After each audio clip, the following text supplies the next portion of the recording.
the fact that I learned so much and that I want to learn so much and that I actually take advice from people allows me to do now at 22 what a lot of people fail to do by the time they're 45, 50, so learning is probably your biggest asset, your biggest tool that you can use to better yourself.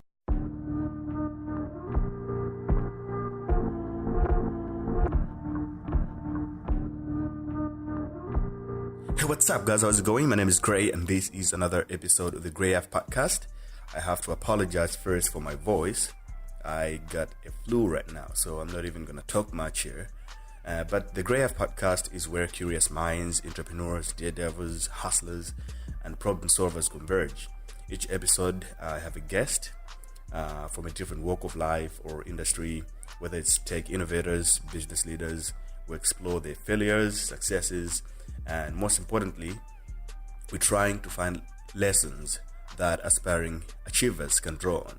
So it's all about learning and greatness. So I hope you get inspired. And for some of you know that I work in film sometimes. So it happens that I'm working on a very difficult project, but it's interesting at the same time. It's a feature film. But it also happens that just 2 days after I started working on it, I felt sick with the flu. So I'm trying so hard to get rid of this flu, trying to, mix all the remedies just so that I can get back on the project, since the deadline is this coming Wednesday.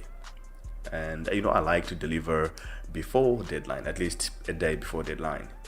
And that seems like it's not going to happen this time.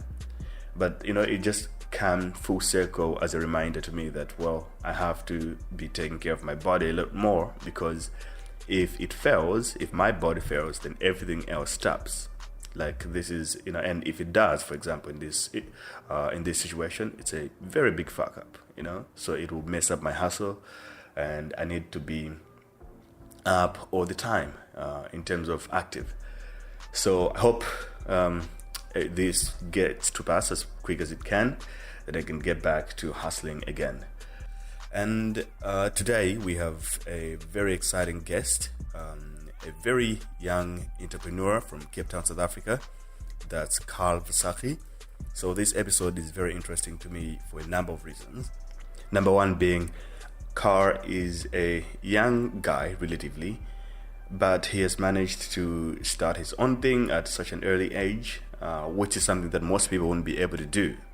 And from listening to the podcast, you'll be able to tell how much self-work or self-development he has managed to do on his own without any kind of pressure from external forces or something like that. So to me, that's inspiring. And he's quite a confident guy. I mean, by doing such amazing things, he has built his self-confidence, which is definitely important for entrepreneurs out there. So as far as what we spoke about, number one, we started with ConnectMe, which is his product, or the product of the startup. And then we went into his story, how he got started, and major turning points in his life, motivation, books he has read or he continued to read. And we also jumped on education, whether one should go to college or not, which is kind of a topic in the startup world, or in the entrepreneurial world a little bit. And we touched on self-awareness, obviously, and we talk about choosing careers and his goals after this, because to me this startup looks quite promising. So we speak about hustle all the time in this podcast, and this is a very good example of it. We even went into the details on how he managed to get funding, which is a very important subject for entrepreneurs out there, and all other important business lessons. So I hope you pick up something from his story or his experiences. What I personally learned from Carl is confidence. He's a very, very confident guy, and I hope you guys pick that up from him as well. And as always, just remember to subscribe to the podcast or leave a review. If you have something to say, you can always draw it in the comments. And with my ugly little voice of flu, I'm going to have to leave you to it. Enjoy my conversation with Visagie.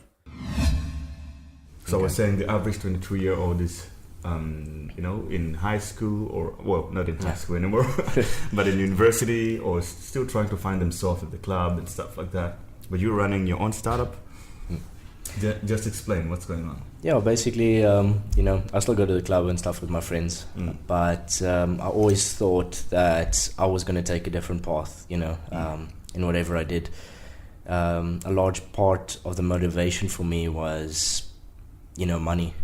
We didn't have a lot of money growing up, and we had a really good family environment, but we struggled a lot. So for me, my emotional needs were met, but my financial needs weren't. So that's one of the biggest motivations for me to succeed. And I've been trading for a while, stocks, forex, those kind of things. Right. And eventually I came across startups. I thought, okay, why not? It's potential for a huge amount of growth. Can build quite a fortune for myself through startups, and that's eventually how I got into it. I started out with a basic app and web development company, and from there it kind of grew. The one day I had an idea for ConnectMe, and I kind of just dropped everything. I'm like, I'm not going to design websites anymore. Yeah. Let me go to this and start this. So before we get into anything else, just explain exactly what ConnectMe is. Okay, so ConnectMe is a proximity-based business networking tool. It's a mobile application meant to give entrepreneurs the upper hand in networking, identify targets before you even meet them. So for me, the biggest issue was meeting people who can actually push my business forward and, help me. I didn't have that kind of support system going into it. So I developed ConnectMe with the idea that being able to go into a restaurant or the airport or an event and seeing exactly what everyone else does around you, their professional profile, would give you the upper hand. You would be able to talk to exactly who you want, within if you have limited time, it benefits you hugely, because as opposed to talking to 10 people wasting your time, you could identify the 2 people that you would actually benefit from before you even talk to them. And it also facilitates that face-to-face connection, that hand-to-hand. You go, you shake the person's hand and you introduce yourself. It has a longer-lasting effect than sending them a LinkedIn message or an email out of nowhere. So I think that's one of that's what I was thinking for ConnectMe, creating a tool for entrepreneurs to grow their network. Sure. So there, it touched on a few points in my head right now. So first one would be, so if I'm at the airport, sure, right? Does it give access to everyone just to hit on me if they want to, or how does it work? So ideally, when you put ConnectMe on, you're giving permission for people to discover you. Yeah. There's no hidden discovery. So that it's obviously fair use to everyone. When you enter ConnectMe, you're giving permission to the app for you to be discovered and for you to discover other people. Sure. Basically. So, but you can turn it on and off? Yeah, you can turn it on and off. Currently, we use Bluetooth and Wi-Fi direct, but you can turn off scanning on ConnectMe. If you enable it, you can enable it to scan in the background as well and notify you when there's other users around you. But you can just turn it off. Turn off the Bluetooth. The app won't scan anymore. Essentially. Okay, that's clever. So. Let's just move into the beginning of the startup itself. You said you were trading stocks. Yeah. And then did you ever encounter a challenge in terms of networking where you're like, oh man, but what led into the idea itself? It was actually when I was doing the web and app design, I was doing design for friends and family. And, I wanted to. None of my friends or family were doing what I was doing. I couldn't go to them for help. I couldn't go to them for advice, that kind of thing. So the idea, it actually just came to me, and we kind of nurtured it and grew it after that. There was no specific reason that I got the idea. It was just there, and I thought, wow, okay, this could work. Yeah. Basically. And then I moved it forward immediately. Okay. And when you moved from trading stocks to now running the company, what was the transition like? I guess it's not just as easy. So basically, I was trading while I was in school. Forex stocks. I was doing Bitcoins. I was in Youre for the last 3 years or 4 years of high school. Before that, I lived in Ireland. But yeah, while I was in school, I had a lot of spare time. I wasn't really studying. I was playing games, that kind of thing. So obviously I was thinking, okay, let me make some spare money. So I was trading stocks as well as, there's this game called Minecraft. Yeah. And I used to play it a lot. So essentially it led to this idea. I got really good at it, where I would build things for people and then sell them the map. Oh, really? Just to make some spare cash. So you're like a pro Minecrafter. I don't think you could call it pro, but yeah, that game doesn't really have tiers of skill. It's more, if you're creative, you can get away with it, or if you can follow a blueprint, basically. Right. So, that's what I did at the beginning. Obviously, it was risk free. I was living with my parents. Yeah. With the trading, especially, I would take the huge risks, and I would lose quite a bit, but it wouldn't matter, Yeah. I was 17, I think, when I finished matric, and when I had to go live on my own to study, and then I started taking a bit less risks. Yeah. But while I was in school, it was easy going, You rely on your parents for food and shelter, so you can take the risks. Pretty much, yeah. Basically. How, on a scale of 1 to 10, how have you minimized risk to this day, like as compared to when you was in high school? In regards to trading or anything else? Oh, everything. I actually think before I make decisions. That's probably one of the biggest ones. I identify anything that could go wrong, and I still take the risks. I mean, but this time I will have a backup plan for the risks I take, essentially. So, but what would you not do today that you would have probably done? Well, there's a couple of trades I remember that actually hit me pretty hard. I would not go back into those. Right. So, how did you get you have co-founders? Yes. Right. How did you get those? And you're the founder who actually had the idea, the entrepreneur. Yes. And how did you get the co-founders? How did you get a development team? How did you impress them? Did you pay them with equity or cash? Or how did you set up? You have a nice office here. So how did all this just come together? So basically, I went to a recruitment agency to look for a developer. Originally, it was meant to be just a developer for the app. It wasn't going to grow into anything else. Just a developer. No, but did you have cash to pay the next person? Not yet. I was going to find a developer, see if they're interested, offer them equity, and if possible, get an investor based off of the fact that I had a developer. Oh, okay. So I didn't have either. So I had investors on standby to meet with me, and I told them, I kept pushing the meetings out until I had a developer. So I'm like, just wait. Then I went to find a developer, and I found the first one, Fibion. And he loved the idea straight off the bat. He loved it. And after that, I went back to the investors and said, listen, let's meet tomorrow. And then I told them, no, I've had a design team ready for a while. We're in a rush. Let's go, So then we paid then we started paying salaries. At the beginning, I offered Fibion just a regular salary as a developer. Obviously, I didn't know him back then. Yeah, that's from the investors' money. Yeah.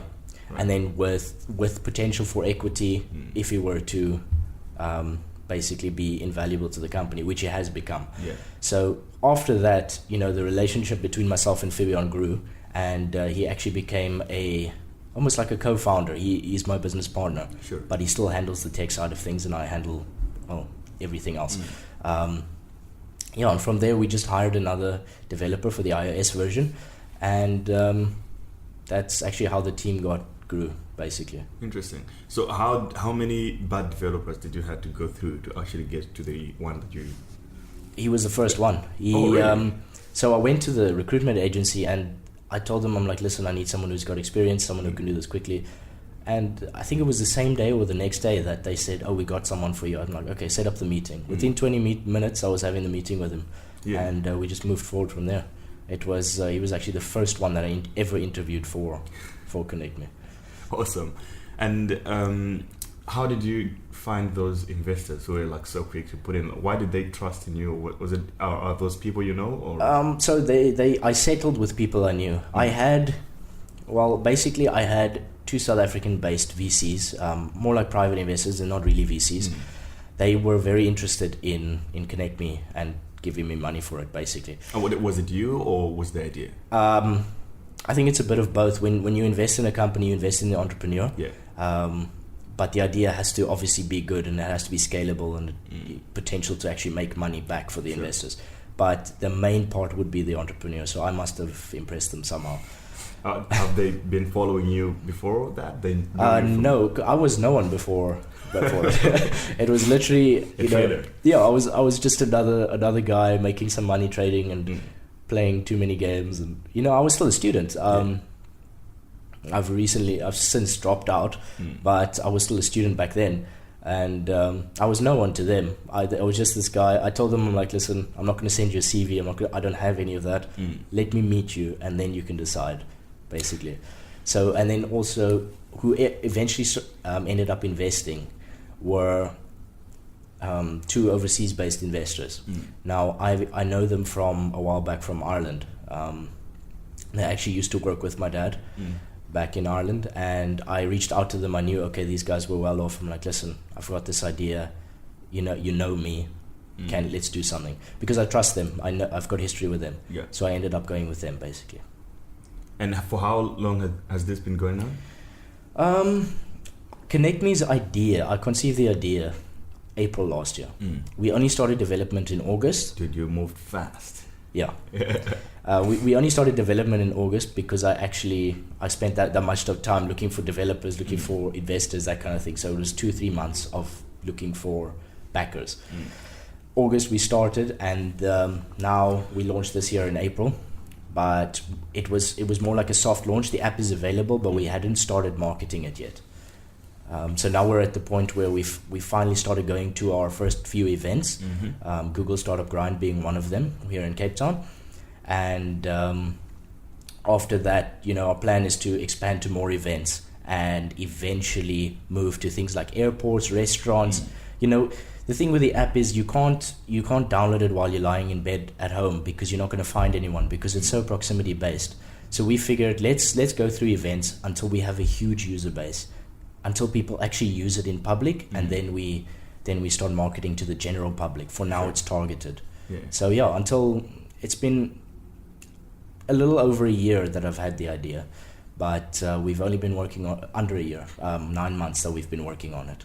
So it's obviously people who already have the drive to actually connect people, and they know what they're doing out there. It's not just like download and expect the app to do anything. The thing is, the app can do everything for you.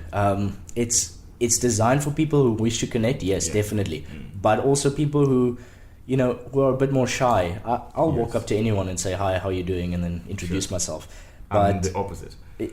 So for you, the app could be like an icebreaker. You can scan and say, oh, look, I found you on ConnectMe. So that's the idea behind that. So can you text first before you actually meet them? No, we don't want to have a messaging function for the fact that I mentioned earlier. We want people to actually connect again. Simply put, people react better if it's face to face. Eventually, maybe we'll put a messaging function in if people really want it.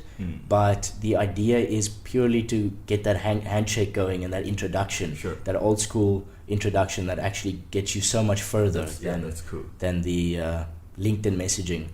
I've got a small story. Basically, last year October I went to London. Now I was there for an app conference. I wanted to see what everyone else was doing in the space, that kind of thing. And the one day I get back to the hotel after my conference, it's my second last day, and I see there's a Brexit conference at the hotel. And one of the speakers is actually one of the managing partners of Deloitte South Africa.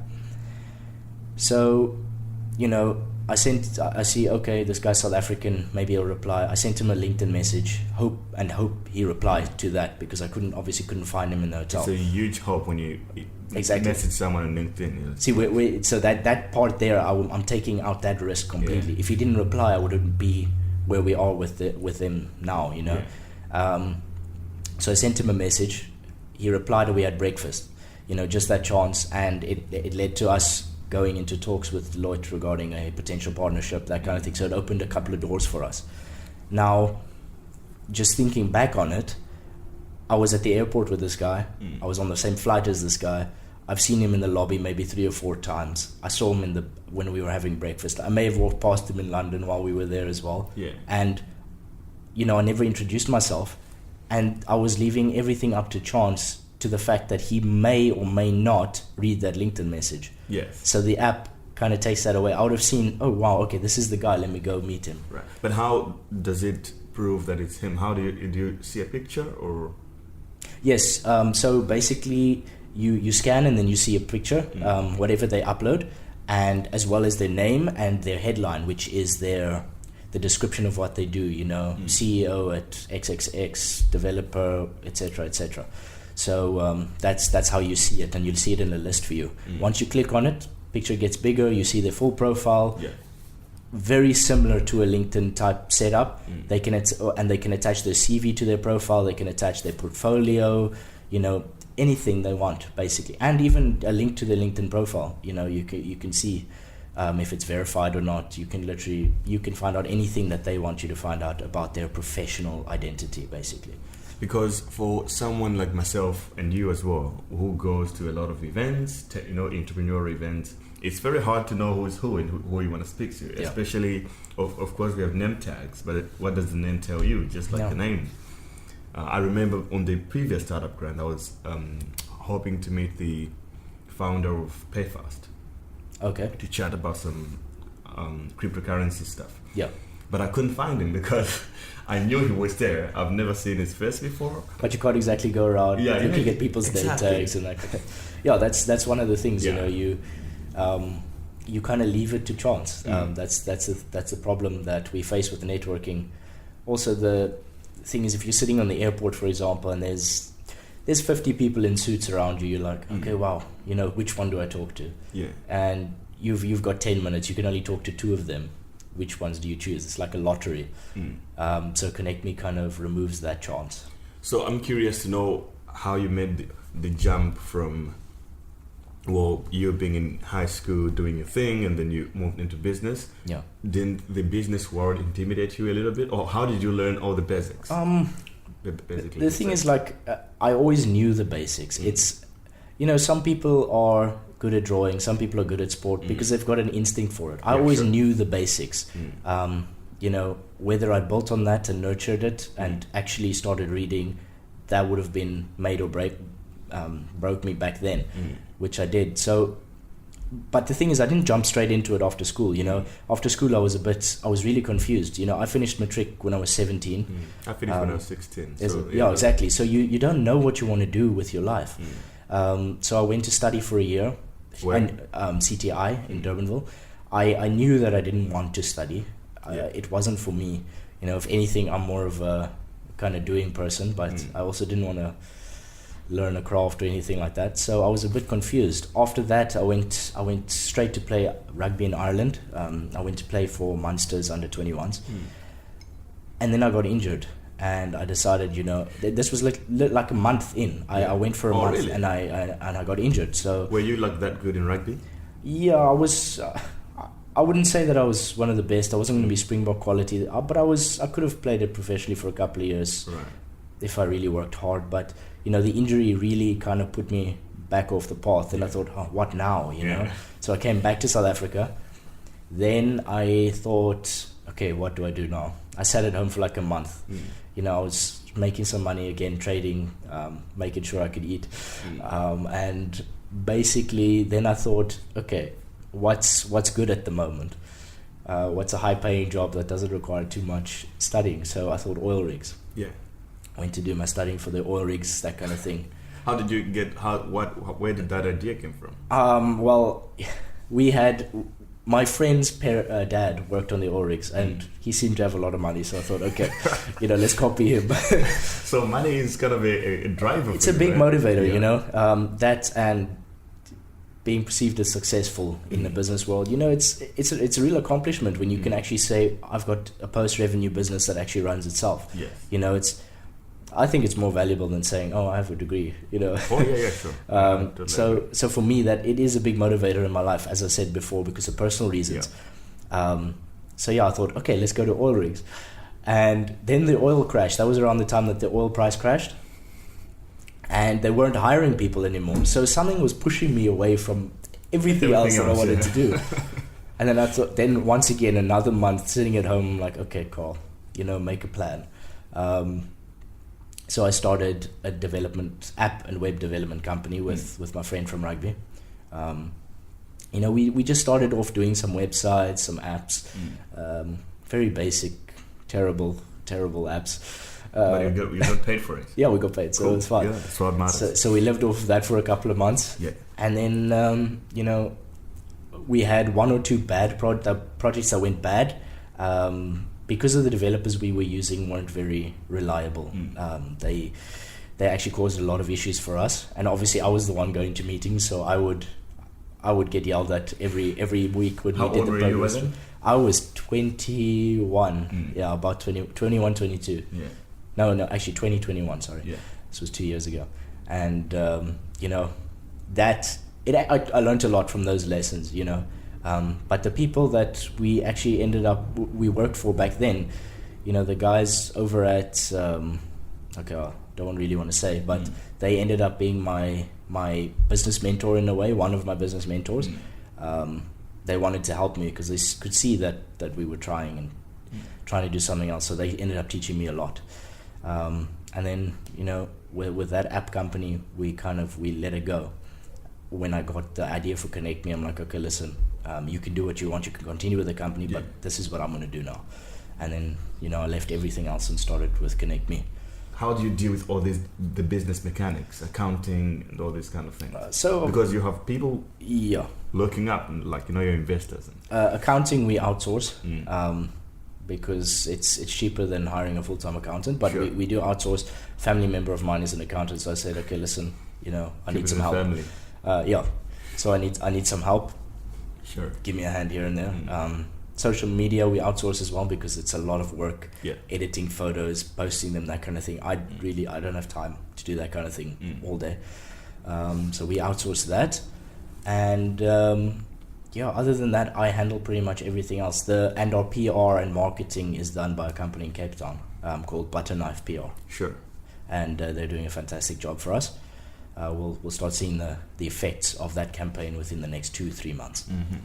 So we outsource quite a lot, but I prefer to do everything that I can actually have the time to do, or at least be involved in every process somehow, just to make sure everything goes smoothly. So what can you not outsource? You just feel, there are a couple of things that I outsource myself, but there are some things that are a little bit remedial, but I just prefer to do them myself somehow. So technical, the development side of things, 100% can't outsource that.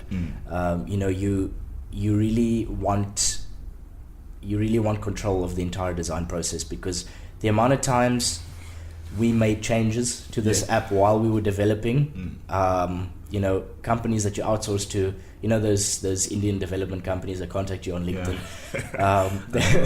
We have seen your website. And exactly. You send them a description, and they do it exactly like that. But then when you want to make changes, you need to pay. Yeah. So it's almost cheaper just to develop it yourself and keep control of the process, as well as the business side of things, managing your relationships, creating new ones with other businesses that you want complete control of. You don't want to hire someone to do that, because when they leave, what do you do then? As the CEO, I'm more likely than not going to be the first to be at this company and the last one to leave. Yeah. So that is with me having all the relationships, it's a huge benefit, because the likelihood of me actually leaving is nothing. It's my baby. And what do you think shaped you to create this personality that you have? What kind of books, or what kind of moments, or who kind of introduced you to some of these things? There's a couple of moments in my life that I thought, I used to think back to school, and we didn't have a tuck shop at school, so my mom always put in like little snacks for me, and I used to sell it on the school grounds. Yeah. And then also you sell your food snacks. Yeah, save the money to buy toys at games and that kind of thing. I'm a huge PC gamer, by the way, so that's where all the gaming side comes from. And then also, like, doing the Minecraft thing in school, selling the maps, that kind of thing. Basically working in game and then selling it to real life people. Sure.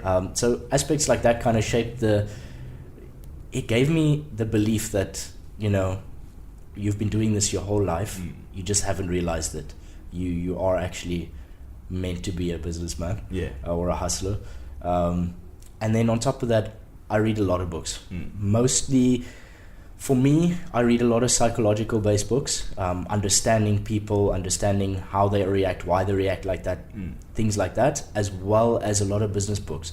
So there's no one recipe for success. Sure. What I do is I'll read 5 to 10 biographies, for example, and kind of overlap them and see which key parts featured in everyone's life, and identify, maybe a set of characteristics or personality traits, and work towards improving myself in that aspect. Basically, it's if you're not learning, what's the point? You're dying. Exactly.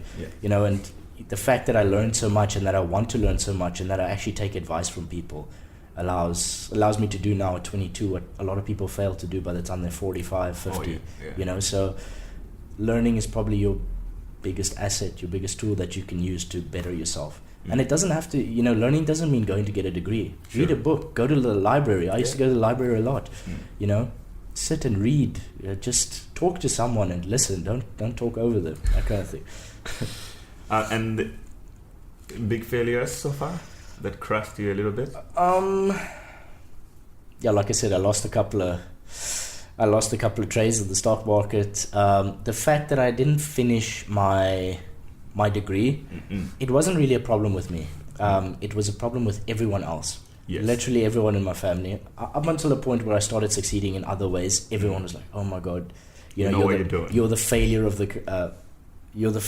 the family," that kind of thing. Just because I don't have a degree. That one actually hit hard because I could see that people were actually disappointed in me. On top of that, I classify the development company as a failure purely because we never really reached our full potential. We were going at it for 6 or 7 months and we were just happy with being mediocre and just doing a couple of websites and apps instead of really pushing it and going forth with it. But where was your state of mind then to actually grow the company, or no, it wasn't. Let's make some extra money here and there. It wasn't really out of necessity that I started the company. It was more, and it was brute force. Yeah, so literally there was no investors. No, it was. We bootstrapped it, and it was just us. Cool, man. So let's talk a little bit about education. And there's still this endless debate now of where should one go to college or should not. Sure. I still find that most people do it without actual reasons of. It's usually because of pressure from family and or just the thing that they have to. Yeah. One trick that you already mentioned in the beginning is that if you don't have a degree, don't show CVs. Yeah, exactly. So what are the things that one has to do to actually level up with anyone else? Because you never been in college. Well, you don't have a degree. Yeah, I did college for a while, but I never got a degree. Yeah. I've got a certificate. But you're pretty much just like anyone else who knows what they're doing, whether they went to university or not. What are the things that someone can do if they're doing it themselves without any degrees? Or what are just the important things that you find level up, just put you on a playing field with everyone else? Basically, what I can say is get a mentor. Don't just get one, get many. Mainly people who are older than you, 10, 15 years. I've got 5 or 6 mentors that I'll go sit and have coffee with once every 2 weeks or so and just listen to them. Just get an idea of what they used to do, how they did it, that kind of thing. That's one way. On top of that, read books. Reading is your best friend. Because like I said, I read psychological books because I understand how to handle everyone. I understand how to handle different personality types, different people. It's very easy to me, basically, because I've read, I could be a full-blown psychologist, I can, you have to get to that point where you're now reading the books that these kids are studying. The only difference is that you're not going to get a degree from it. Yeah. But then also when you adjust the way you learn and study and grow yourself, you're going to have to adjust the way you approach getting a job. More likely than not, you're making it more difficult for yourself, going the route that I did. Yeah. Because even though I'm CEO of 2 or 3 different companies, I've got a lot of different experience, I'm an investor, my CV will not get me a job. Yeah. Basically. I know, right? So because I don't I think it depends to which company. Oh yeah, sure. Who is looking but they at have to the be CV. very open-minded. Yeah, but to a normal PR person, they would just be like, "Oh, what the heck is this?" Exactly. Yeah. So it's up to you as well. You know, I think everyone inside themselves knows where they fit in, whether they're actually an entrepreneur or a businessman. And that's actually, sorry, let me just go back on that. The one point that I want to make is that you have to be self-aware. I have a lot of flaws, but I work on them because I understand, okay, this is a weak spot for me. Yeah. Let me improve it. You know, you have to be self-aware and you have to understand what you're bad at, what you're good at. And if you can't fix it yourself, supplement your skills with someone else. Yeah. My programming skills are horrendous, but my business partner is a magician with a when computer. it comes to programming. Exactly. So, but then again, he's very introverted and shy, and I can talk to anyone, you know, so we balance each other out. So you have to be self-aware and build on your weak points, basically.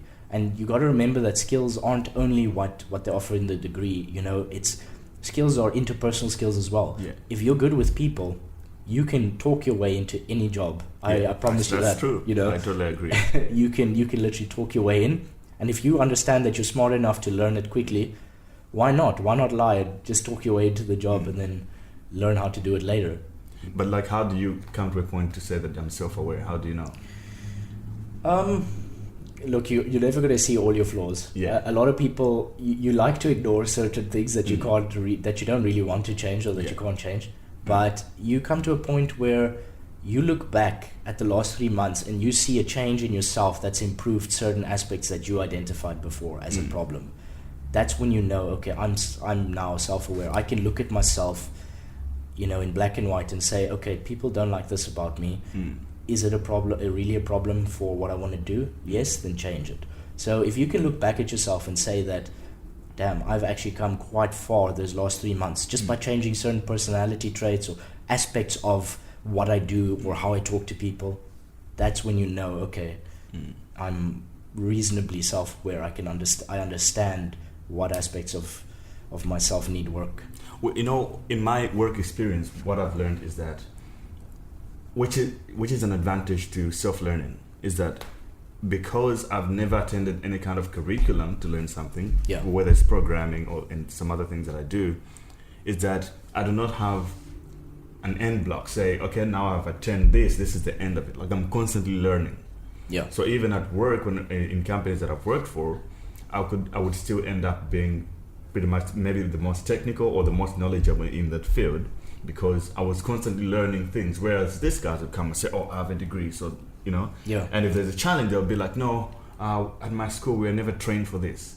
Yeah, exactly. That's not an excuse that I would ever give to anyone else, because I'm always looking out for stuff. Okay, what's happening and what can I learn from it? And that applies to every part of it. You know, Yeah, I sit on the board of a couple of companies with men who are at the stage in their life where they want to retire, where they're maybe 55 or so on. They've reasonably successful. Yeah. They've been doing this their whole lives, but I can still come up with solutions that kind of trump theirs and actually solve the problems, things like that. And it's not because I went to school and I was taught in a certain way. You know, I'm not saying don't go to school, because not everyone can be a CEO, or not everyone can be an entrepreneur or a small business owner.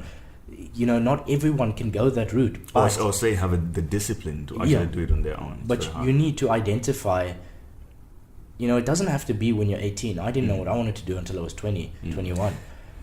But you need to identify what you actually want to do in life. Yeah. And obviously how you're going to monetize it if you're after that. But it's not just finishing school, studying for everyone. Yeah. You know, it's not about picking a degree that you like. It's about picking what you want to do for the rest of your life. Sure. You know. So at 22, what do you think you sacrifice now if you compare to your average 22-year-old out there, your friend or whatever? I never got the real university experience.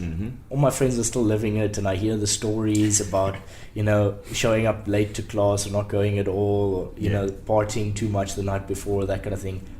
I'm sacrificing very much the almost generic life of a 22-year-old for what I want to do. Yeah. I still go out, but it would more likely be for a few beers.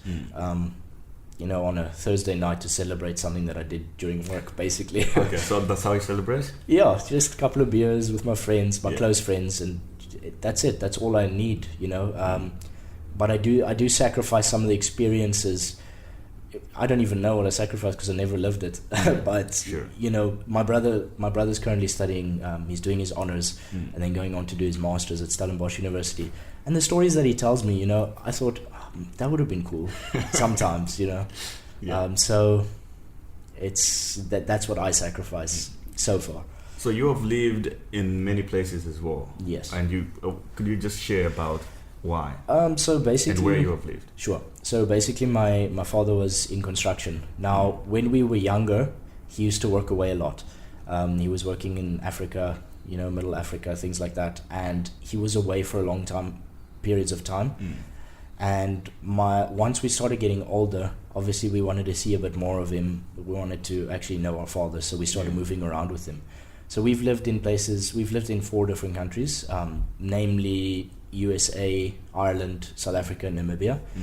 And it was largely due to the fact that we were following him for work, basically. He was in construction, so when his company had a new project, they would send him to a new place, right, essentially. And we moved back to South Africa when I started high school. Actually, I was supposed to start high school, but I skipped a grade. My brother as well. So when we came back, we started grade 9 here, grade 9. And my mom didn't want us to move again because high school is a difficult time. It was difficult for Aiden, or my brother, and myself to fit in because we were pretty much, he was a bookworm. I at least tried, I played some sports, that kind of thing on the side, and but we were different, so my mom wanted us to stick in one place and finish school so that we at least had the same group of friends, that kind of thing. So that's why we moved so much, essentially, and that's why we ended up now back in Cape Town. And there's no plans for moving with dad anymore? No. Now you can pay on rent. Yeah, I'm independent. I've been independent for a while. My brother, like I said, he studies in Stellenbosch anyway, so he's still very much student, and my mom stays wherever she wants. She usually goes to my dad, or she stays with me in Cape Town when she's here, or she visits my brother, that kind of thing. So she's just in between. Cool, man. Interesting. Yeah, there's obviously more to every one of us. I wouldn't have known if I just met you at the grind and just say hi. Yeah. I lost my Irish accent, so you'll be able to tell. Yeah, cool. And what kind of events or things that are out there for entrepreneurs that you would recommend in Cape Town or in South Africa in general? 100% would recommend Startup Grind, especially the Cape Town one. The nature of the people that go to the Cape Town one as opposed to other ones, Bloemfontein is good as well. I realized because I've been to a few in Bloemfontein. So Cape Town and Bloem have a lot of entrepreneurs and a lot of people that possess the same mindset, basically. Okay. I haven't been to the Durban one, but Startup Grind ideally as a platform is fantastic for entrepreneurs. Sure. And lastly, what are your plans for this company? Do you want to sell or do you want to own it? My wallet says I should sell, but my mind says, I love the company. I don't want to. I want to be involved for it as long as possible. Because it's different when it's your own idea. It's like your child. You don't want to just let it go. Wake up one morning and think, I don't have to go to the office today. So that's one thing. I haven't really decided yet. That decision is probably going to be made somewhere down the line, but definitely not yet. Cool. And say you get acquired by one of the big sharks here, what would be the first thing that you do if you made tons of money out of it? So what would you do with your money? There's two things I really want to do. So my brother studies biotechnology and microbiology. So I'd like to open a biotechnology firm with him, and we've really thought about it quite a long time. I read all of his textbooks, so I understand some of his work, some of it. So we want to use a few creative biological means to solve a lot of today's problems in terms of the environment. So that would definitely be one of those. I would take all the money if I needed to and just invest straight into that. Right. And then on the other side, I'd like to create a VC company, not a generic one. It's almost like a VC and an incubator, accelerator all in one. You're under one roof with all the startups you've invested in. Yeah. You're there for guidance. You're helping these people, as opposed to just giving them money and say, okay, contact me when you've reached this goal or this goal. And I want to actually kickstart seed funding in South Africa, because one of the things that you don't really get is that angel funding. That beginning. They give so little and take so much from your company if they invest in the beginning. Yeah. I want to invest in ideas and people as I meet them. I don't want to say, okay, show me a year's worth of revenue, because the thing is, someone else gave that opportunity to me, and so far I'm paying it back to them. Sure. So I'd ideally like to do that for someone else once I'm in the position to do so. Yeah, because it's so unfair, to ask if somebody had to ask you that you're like 21 or 20, say, okay, where is all these parameters that VCs are always checking for? Because that's that same mindset as that rigid old school mindset that it's an old model, it's outdated. So people these days have great ideas, they just don't really have, especially in South Africa, a lot of people don't have the resources to do it. I know I didn't have it on my own. I couldn't have done it on my own. Yeah. Someone else gave me that chance, so ideally I'd like to give that chance to the next person, or next 10 people, next 100 people, as many as I can. Yeah. So how can people find you, or can they download ConnectMe now, and in what areas? Is it worldwide? So we will be launching it worldwide. iOS is due to be out in the next 2 to 3 weeks. Right. Android is currently live, they can download it there. We've got a website, www.connectme.com. ConnectMe is spelled KNEKTME. So, you can go to the website and contact us via the email. Alternatively, they can probably get in contact with me. Yeah. But I'll give you my card, and then you can just put the details. Sure. And how do you pronounce your name? Carl. Yeah, the full name? Carl Visagie. Okay. Yeah. All right. Cool. Yeah, man, it was nice chatting to you. Or is there anything else you want to chat? No, that's it, actually. Cool. Right. Thanks, man. And that was my conversation with Carl. I hope you found it helpful. And if there's anything you would like to see, which was mentioned on the podcast, make sure you check out the show notes. I posted everything in there. And the Grey F podcast comes out each and every week. So the best way to keep in touch is to subscribe with your podcast app or iTunes, or you can just subscribe from the website www.greyjabesi.com. And I'm also available on social media, which I'm active these days with all the Instagram and Snapchat stories and Facebook. I'm always posting some interesting stuff. So you can follow me on all the social networks. I'm sure if you search Grey Jabesi, you should be sorry about that, you should be able to find me. And with this raspy voice, I think I shouldn't keep any longer. I'll see you on the next episode. Thank you.